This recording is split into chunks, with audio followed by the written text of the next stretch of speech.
管股咧都係啦。嗱，物管股啦，講翻歷史啦嚇，咁咧我自己啦，我自己咧就係2017年咧年中開始做呢一個對沖基金嘅分析員啦。咁當年咧我就開始睇呢個內房嘅嚇。咁2017年嘅時候咧，其實都係內房嘅一個黃金年代嘅開始啊。咁而當時嘅物管咧就唔係啊，當時物管應該係屬於市場被忽略嘅一種行業，甚至內房嘅企業咧，佢當物管咧只係佢旗下一個提供服務嘅一個部門啊，提供旗下一個部門，佢唔係好重視呢一個物管啊。咁2017年我記得嗱，如果冇記錯嘅話，當時上市嘅內房股咧就應該有3間㗎。咁中海物業啦，2669就一定啦，係其中一個啦，中海物業啦。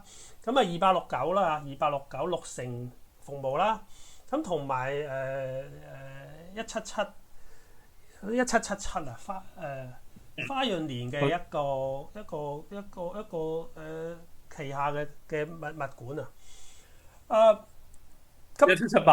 係1778啊，係佢嘅子公司叫咩彩生活啊，係咪？咁當年就呢3隻，當然彩生活就比較細啦，就冇乜人理啦。咁當時咧就係2669同埋2869啦，兩隻啦。咁2017年咧就係內房開始輝煌啦，開始輝煌。咁然後就內房咧就係2017、18、19嗱，輝煌咗3年啦。咁2020年開始咧就唔係好得啊。嗱，咁物管咧就由2018年，我記得2018年咧就好多物管咧就陸續上市啦。當年應該碧桂園咧，如果冇記錯就2018年上市啊。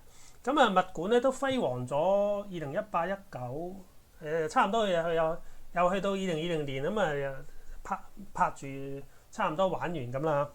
嗱，咁物管咧其實咧當年講歷史，點解當年物管係咁受歡迎咧？就係當年咧就係啲人甚至將物管咧係當科技股嘅估值㗎喎，即係你會見到咧40-50倍 PE 咧係好普遍嘅，即係當科技股咁睇嘅。咁點解會中意咧？嗱，第一輕資產啦，係咪？物管你做管理㗎嘛，輕資產同埋重資產其實係一個相對啦，亦都係可以絕對值，亦都係可以相對比較就係你同內房啊。內房咁相對梗係重資產啦，又要攞地，又要起樓。咁而物管咧係乜都冇噶嘛，佢只係提供服務啫嘛。佢幫你管理你個物業，跟住咧佢就收管理費咁收管理費，咁佢冇資產噶嘛。佢可以甚至可以外判，佢攞咗合約之後，佢可以外判呢一個清潔服務俾出邊嘅公司。外判保安服務去俾出邊嘅保安公司，佢乜鬼都外判晒，自己淨袋即係賺嗰個價差都得㗎，係咪？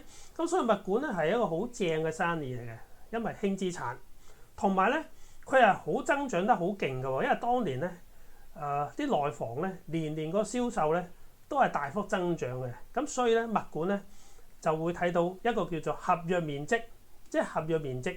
一個咧就係在管面積或者叫做管理緊嘅面積。嗱，咁咧係透明度確定性好高啊。假設你個合約最終都會變成在管啊，咁確定性好高，因為咧合約係行先在管面積㗎嘛。譬如你今年你在管係當我1億啦，1億平方米。咁我合約有2億平方米喎，咁嗰個合約我簽咗啊嘛。咁即係話未來一般咧個由合約面積轉做在管面積咧，一般就2至3年到啦。咁即係話我未來2至3年咧就會 double 咯，會翻1倍咯嚇。因為我合約面積2億平方米，我而家在管面積係1億平方米，咁我即係可以好肯定話，我2-3年後咧，我個在管面積就會增加1倍咯。咁增加1倍，咁理論上所有嘢嗰啲咩物管個服務收費亦都會增加，個收入亦都會增加1倍咯，咁好正啊，係咪？咁呢個咧就係叫做物管。嗱，物管咧有3種收入㗎，大致上可以分3種收入。第一種我哋叫做基礎物業管理服務收入，就即係你香港都有啦，你每個月都要交管理費啊嘛，就係嗰啲就叫做物業管理服務收入，或者叫基礎物業管理服務收入。咁呢個係主要嘅一個收入嚟嘅，通常都佔60%或者以上噶啦。嗱，第二種收入咧叫做業主服務收入。業主增值服務收入，業主增值服務收入係咩嚟嘅咧？原來咧佢哋覺得我要變現啊，即係話我手上有咁多業主，手上咁多業主點樣運用我手上啲業主資源咧？就不如我賣嘢俾佢啊，係咪？我可以賣啲嘢俾啲業主啊，或者我可以提供一啲服務俾啲業主啊，譬如家居服務好簡單，裝修啊，係咪？啲業主要裝修啊。或者啲業主啲有乜嘢屋企家私又好電器又好，有時都會壞噶嘛，壞嘅你一係整啦，一係修理，一係買過啦。好多衍生好多嘅一啲生機，即係生意嘅機會出嚟嘅。咁所以咧呢個就係叫做業主增值服務啦。總之喺業主身上你身上揾錢嘅，你賣嘢又好，賣服務又好，乜都好。甚至有啲人搞埋旅遊都有㗎，搞咩業主會啊，跟住咧就係賣旅遊團俾佢啊，咁都有，乜都得㗎。即係總之人喺你手佢話㗎嘛，佢話我屋村咁多業主，我同佢日日都見面嘅，好熟㗎，大家好似好朋友咁㗎，所以咧佢好信得我過嘅，我推銷啲嘢好容易推嘅，賣月餅又好，乜都好，咁呢個咧就係業主增值服務。第三種就叫做非業主增值服務。其實非業主即係咩？即係開發商咯，即係好簡單。譬如你碧桂園服務碧桂園服務做呢個物管噶嘛，咁碧桂園做房地產噶嘛，咁碧桂園有好多樓盤要賣噶嘛，係嘛？咁你某樓盤賣咁呢叫做銷售案場啊，即係香港都有啦。如果你有樓盤要開售嘅，咁你佢有一個睇示範單位嘅一個場景噶嘛。包括管理下啲人嚟睇示範單位啊，咁俾啲茶點佢啊，俾啲位佢坐啊，跟住氹佢簽埋約啊，咁嗰啲啊嘛，係咪？嗰啲叫做按場管理服務。咁當年嗰啲開發商好賺噶嘛，咁咪分啲錢俾你，有乜所謂啊？橫掂你都係我一係就子公司，一係就姊妹公司，係咪？咁最重要係咩咧？當年咧內房嗰個 P 好低啊！內房咧就係可能5倍 PE， 咁即係話如果你將1蚊嘅盈利擺喺母公司內房嗰邊咧，就值5倍 PE， 即係值5蚊。但係咧，我將呢1蚊踢俾呢一個物管嗰邊咧，佢值30倍 PE 喎。咁即係話我將1蚊盈利搬過去物管嗰邊咧，就股價值30蚊嘅。咁我擺喺我自己度就值5蚊，咁你會點啊？你梗係拱過去啦，係咪？咁所以咧，當年咧。啲物管股咧，佢個非業主佢叫做非業主增值服務咧，係非常之正嘅，好賺嘅就係咁啊！不過咧，去到今時今日咁，梗係冇啦嚇。有邊方面冇啊？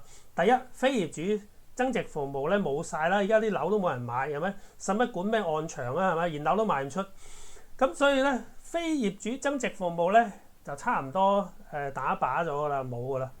咁業主增值服務咁大家知啦，近年嗰啲內地啲消費都唔係好得啊。就算你話日日見面啫，都唔等於要同你買嘢噶嘛，係嘛？咁所以咧，嗰個業主增值服務相對已經叫好噶啦，即係你都始終都有啲家居嘅嘢，你都要真係要揾人整㗎。你啲譬如你要裝修啊，或者你屋企有咩壞咗啊，要維修啊，咁始終都有啲剛性嘅服務嘅。甚至你幫你團購啊咩都好，都係相對係好過非業主增值服務嘅。咁第三就係基礎物業管理費啦。基礎物業管理費咧有個問題咧，就係佢叫做收繳率啊，即係話係唔係個個業主都肯交管理費啊？如果佢唔交，咁你催佢帳啊，係咪？有啲業主話：我躺平啊，放屁，我係都唔交啊。咁你想點啊？唔通你趕我出去啊？唔會噶嘛。咁所以啲都係一啲即係意思，即係話，即使係基礎物業管理呢啲咁基礎嘅嘢，都會可能有啲問題嘅嚇。咁當然就唔係個個業主都咁衰嘅，咁收繳率都可能有90%幾嘅。咁呢個咧就係物管股嗰個今時今日嘅情況係點啦？咁另外一個咧就係以前嗰啲簽落嗰啲合約面積，究竟可唔可以轉做在管面積咧？以前就得噶嘛，以前啲樓好好賣，跟住又交樓，跟住啲業主又住得好開心，跟住又交管理費嘛。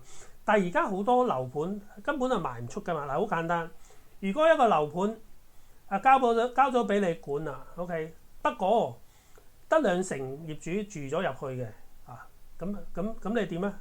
咁你剩低嗰8成，你問邊個攞物業管理費啊？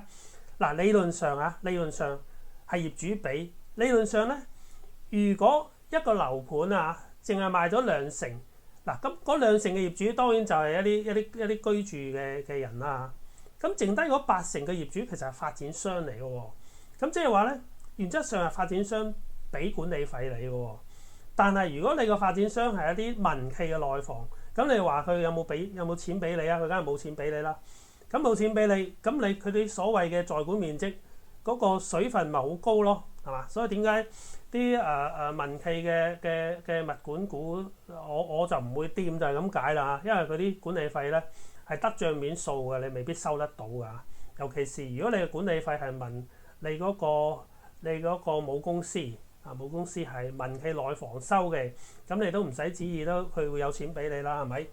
咁就係咁嘅情況啦。嗱，咁所以物管股同內房股一樣嘅，我只會考慮咧國企你可以連買都唔買都得，但係如果你要買嘅話咧，即係講我自己如果我真係要買物管股嘅話咧，咁我只會考慮國企嘅物管股咯。咁利益申報我係持有6626。越秀服務㗎，其實股東會咧，今日個股東會咧就唔係 AGM 嚟㗎嚇，即係唔係一個1年1度嘅週年股東大會。今日唔係週年股東大會啊，今日佢係一啲類似關聯交易嘅嘢，需要股東批准嘅股東會嚇，即係普通，即係意思佢有啲事項要股東批准嘅股東會嚇。咁咧當然佢都會可以接受你問問題嘅嚇。咁今日咧個6626咧就係可以分享下一樣嘢啦。就佢有提到佢有回購啦嚇，佢有回購。咁回購咧，佢話直至到目前佢大概回購咗700千萬股如果我冇記錯700千萬股。佢話大概回購咗大概回購咗0.700%啊，0.700%佢嗰個已發行股數啊。咁佢仲剩翻嘅空間，佢話你回購咗大概你當0.8%已發行股份係等於佢可以回購嘅30%即係佢而家已經淨係做咗30%。可以回購嘅或者打算回購嘅金額就回購咗0.8%已發行股份，咁係代表咩咧？代表佢仲有即係仲有70%未賣啊！咁你30由30去到100%，咁大概即係3倍啦，3倍即係話咧仲有2倍空間咯。咁324，即係話如果佢全部回購晒咧，就相等於回購現有股份嘅2.4% 左右啦嚇。咁呢個就係回購啦。咁第二就係個派息比率啦。派息比率佢而家應該係50%嘅嚇，50% 派息比率。佢係有派中期股息同埋末期股息，但係全年加埋咧都應該係50% 嘅嗰個派息比率。佢似乎咧就想維持一個穩定嘅派息比率。咁所以我聽落去咧。去提高呢50%，意思50% 嘅派息比率進一步提升咧，暫時機會不大。當然佢話我會再考慮啦嚇，咁講就咁講啦，咁都好過一口拒絕嘅嚇。咁佢話考慮啦，咁但係你當佢嗰個派息比率就維持喺50%咯，咁然後佢會回購咯嚇咁。大致係咁啦，咁至於收購大家知道咧，佢上市嗰陣時咧，佢個集資，佢集咗啲錢啦，都未用啊，大部分都未用噶。尤其是佢集資當初寫低個用途，我哋做收購嘅咧，佢就冇乜做收購噶。佢當初咧就話要1億平方米嘅管理面積啊，咁而家達唔到，因為咧佢當初咧佢個面積增長係來自3方面嘅。咁呢一個面積增長咧，同其他物管股都係大同小異，就係乜嘢咧？第一個增長係來自母公司或者關聯公司交付俾佢噶。咁譬如秀地產啊，或者廣州地鐵啊，即係佢有啲物業係自己母公司嘅，咁當然會交俾佢管啦。咁呢個就係來自母公司或者關聯公司交付俾佢嘅面積增長。第二個咧就係佢自己出去，佢叫做外拓啊，即係自己去外面拓展翻嚟嘅。咁呢一個都係一個面積增長嘅來源啦。咁第三個來源就係要收購啦，要收購。咁當年咧都預咗一筆錢我哋做收購嘅。咁但係咧好彩佢冇做啊。如果你睇翻同年嘅咩碧桂園咧係好進取地收購咗好多物業公司啊。咁之後咧就啲問題就陸續爆煲啊。咁要做減值啊。咁所以咧收購唔係一個好事嚟㗎。即係內地今日股東會仲有人叫佢收購添。我心諗你識唔識㗎？有乜理由仲叫佢去做收購啊？即係我係好唔中意一啲公司咧，為咗規模要去做收購嘅，到頭來咧幾年後就減值㗎啦。所以咧其實唔需要啊。我哋要追求，我一直都係主張公司，尤其是上市公司，你要追求係每股盈利嘅增長，你要追求係每股派息嘅增長，你唔好追求規模嘅增長冇用㗎。自己要落實到每股盈利、每股嘅派息。咁咧，如果你每股盈利好好增長，每股派息好好增長，你個股價係唔會差㗎。調轉你係一路咁收購咧，咁你未必對股價有好處㗎。咁所以我反而欣賞佢咁保守地咁多年都冇做收購啊。咁我覺得係非常之好。我希望佢將啲多餘嘅資金派特別股息啦。咁呢個就係6626嘅情況。咁講翻物管股，除咗6626咧，咁其實有一隻物管股咧，我覺得係最優秀嘅就其實係1209華潤萬象生活。我覺得佢係香港上市嘅物管股中最優秀嘅。當然佢亦都估值係最高啊。咁但係如果我哋唔理佢估值嘅話咧，純粹講以公司論公司咧，1209的確係非常之好啊！因為1209咧係做一個叫做商管啊。商管同物管咧係非常之唔同嘅。商管係咩意思咧？商管係佢係做一啲商場嘅營運啊。當然商業管理可以係營運商場，亦都可以營運寫字樓。而營運寫字樓個價值就比較低啊，我就麻麻地啦。但係如果你係營運商場咧，叫做商管咧。尤其是你係認為一啲高端嘅商場咧，係非常之正喎。原因係咩咧？原因咧就係你一般物管有咩問題？一般物管咧，譬如住宅嗰啲物管咧，佢嘅問題係好難加價。內地嗰啲住宅嘅物管嗰個收費咧，亦都係受到政府嗰個管制㗎。你唔係話你要加價就加價，同埋啲居民又會反對你加價，所以好鬼難加價。咁但係你商場又唔同嘅喎。商場嘅物管費咧係年年都會加嘅喎，係唔需要政府批嘅喎。咁所以第一就可以加價啦。如果你係做商場嘅物管，你可以加價。咁而商場嘅商管咧，商場嘅商管係更加正，係點解咧？因為商場嘅商管咧，其實係可以分享個租金嘅，佢叫做租金分成，即係話。譬如1209啦，佢幫1109管理一啲商場啦。咁大家知道1109即係華潤置地，佢嗰啲商場好正噶嘛，好高端噶嘛，萬象城啊嗰啲全部都係嗰啲奢侈品牌。佢個租金係好正噶嘛。咁而1209咧，佢做商管咧係可以分享租金噶喎。咁而好簡單，你就算你管理商場個數目冇增加。我哋講當佢商場數目冇增加，即係話商場嘅管理面積冇增加，佢個收入都可以有增加喎。點解呢？係因為個商場嘅租金可以有增加噶嘛，係因為商場嗰啲商戶佢個銷售額可以有增加噶嘛。而大家知道租金有兩類啊，一種咧就係固定租金，即係話按面積幾多就幾多租金；一種咧就係銷售租金啊嘛，即係同你個銷售額掛鈎嘅。即係如果你個名店啊，你賣包包嘅，哇你好好賣，你個銷售額大增嘅，咁你個租金會交多啲嘅喎，唔係固定啊，因為佢有一 part 係浮動租金，浮動租金咧係同生意額掛鈎嘅。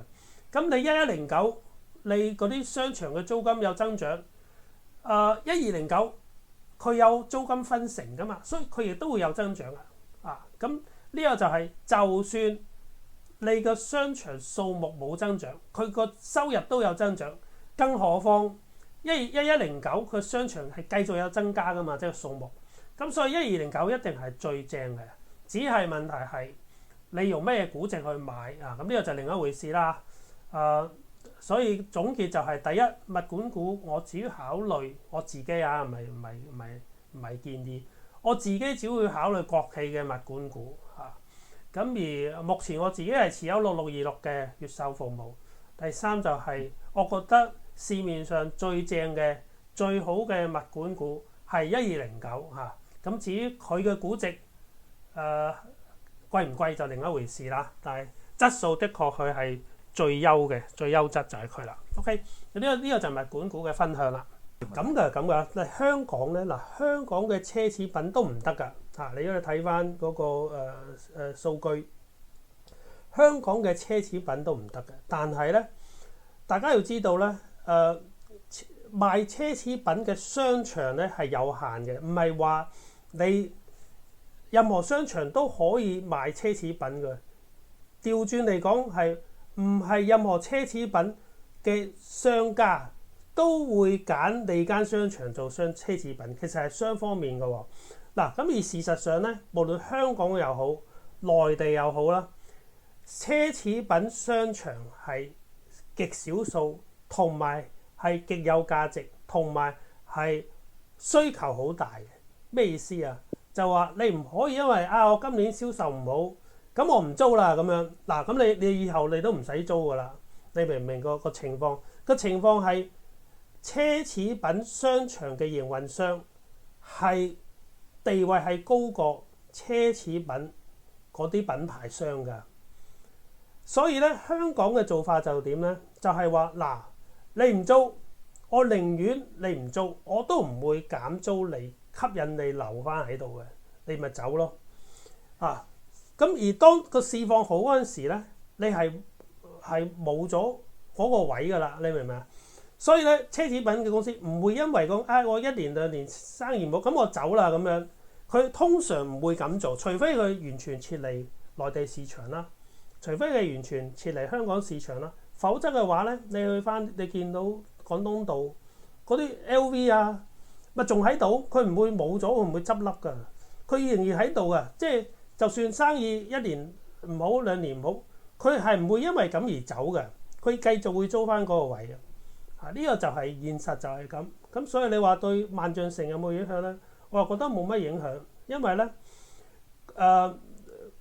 嗰個高端嘅商場嘅位係有限嘅，而嗰啲奢侈品嘅品牌商，佢唔會因為1-2年嘅呢個生意唔好而離開，除非佢真係離開市場啦，咁啊另計啊，佢真係走咗咁啊另計。如果佢係繼續留喺內地市場，即係我意思即係話，佢唔會因為呢個唔好，咁我就唔喺度租，我喺第二度租，唔係㗎，佢你係走晒，你唔走嘅話會繼續租嘅，就係咁嘅情況咯。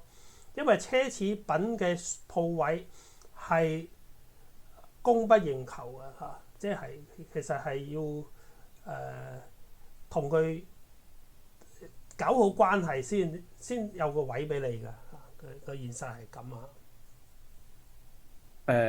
嗰個 Don Lau 就話理解啦，佢就認為 turn， 即係佢可能即係 turnover rent 嗰度受影響，咁管理費都未必話好大影響咯嚇。哦，咁當然啦，我係阿 Don 啦講係咪？嗱，嗰個銷售租金梗係會影響啦，因為嗱都講過啦，呢啲高端商場嘅租金咧係分兩部分嘅，一個就係固定嘅嚇，固定即係話你租到呢個位你就要俾㗎啦。另一部分咧係同銷售掛鈎嘅，叫銷售租金。咁你銷售跌咗，咁租金梗係會少咗啦嚇。租金一定係受影響嘅嚇，但係佢唔會因為咁係完全搬走咗唔租啊，兩回事嚟㗎。即係佢會繼續租你個位，但係你個租金收入係會受影響，係會少咗㗎，因為冇辦法，因為佢個銷售額都少咗嘛。咁所以咧個情況就係咁啦。